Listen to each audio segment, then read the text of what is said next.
Hi everyone, today's class looks at the use of prefixes.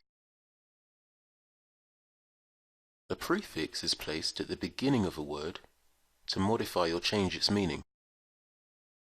We can add over or under to some words to change their meaning. For example, we use over to express the meaning of too much, and we use under to express the meaning of too few. Take the word cook. Overcooked means cooked for too long. Undercooked means not cooked for long enough. Overweight means too fat. Underweight means too thin. Overpaid means paid too much, and underpaid means not paid enough. If you overestimate, you've made an estimate that is too high, and if you underestimate, you've made an estimate that is too low. Here's an example using more advanced vocabulary. These prefixes are often used in medical contexts.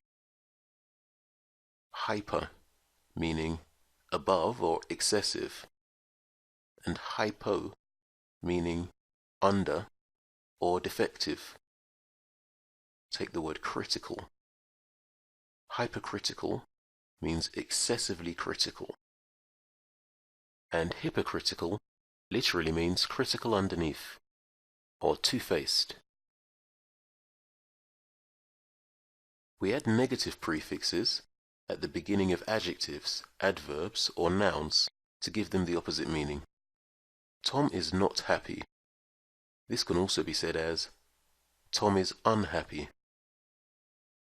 Let's look at a few more examples. So we can add un to words like friendly to make unfriendly, and also unreal.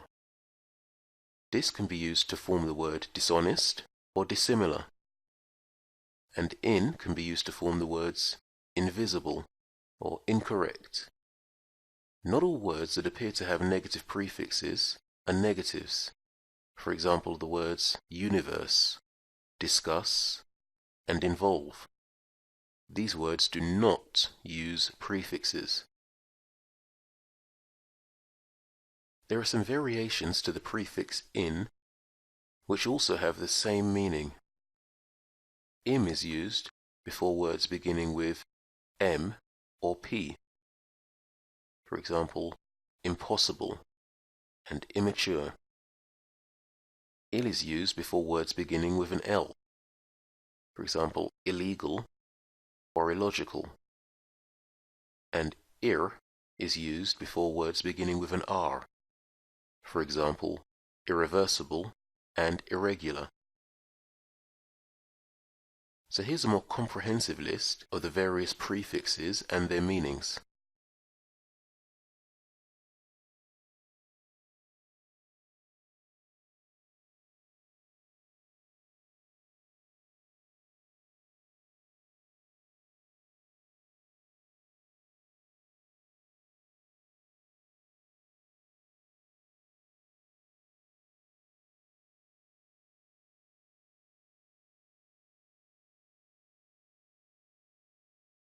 So now to practice what you've learned.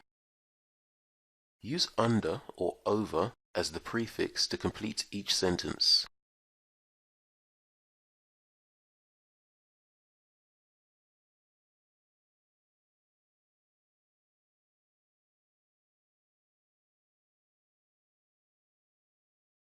Complete these definitions using the correct negative prefix.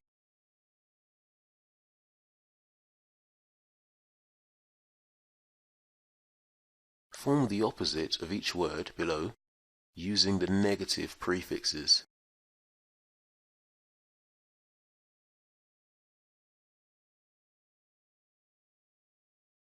And that brings us to the end of today's class.